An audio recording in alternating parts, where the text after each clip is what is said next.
श्री सीतादेवी दशकस्तुतिः।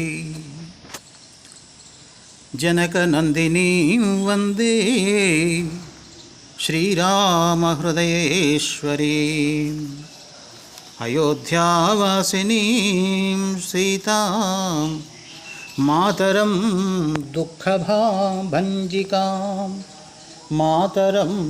दुःखभञ्जिकां भञ्जिकां सर्वदुःखानां हनुमत्सेवितां भजे संसारतारिणीं सीतां कुशलवादिपोषिणीं भाग्यलक्ष्मीं भजे सीतां भवारण्यकुठारिकां भक्तानुग्रहसंलग्नां भवबन्धविमुक्तये मुक्तिलक्ष्मीं मुदा पूज्यां मानवतीं तु मैथिलीं मानसे रमतां नित्यं नमाम्यद्वैतसिद्धये वाचामगोचरां सीतां लक्ष्मणाग्रजलक्षणां चैतन्यरूपिणीं देवीं भजाम्यद्वैतसिद्धये कालिकां दुष्टदैत्यानां पालिकां साधुसेविनां दारिकां धर्मशत्रूणां भूमिजां प्रणमाम्यहम्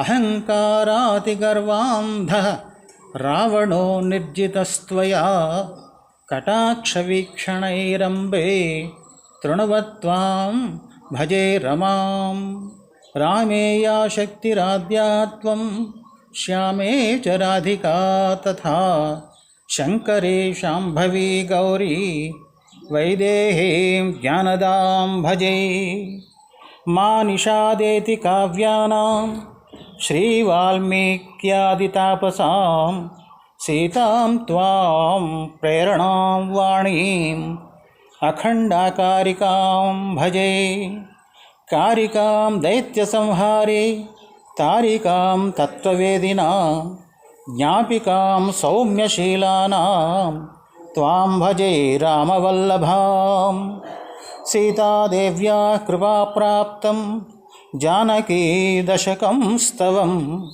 अखण्डानन्दगिर्याख्य स्वामिनेरितमिष्टदम् इति श्री सीतादेवी दशकं स्तवं सम्पूर्णम्। जय जगज्जननी सीता माता को जय। जय जगदम्बे। हर नमः पार्वतीपतये हर हर महादेव।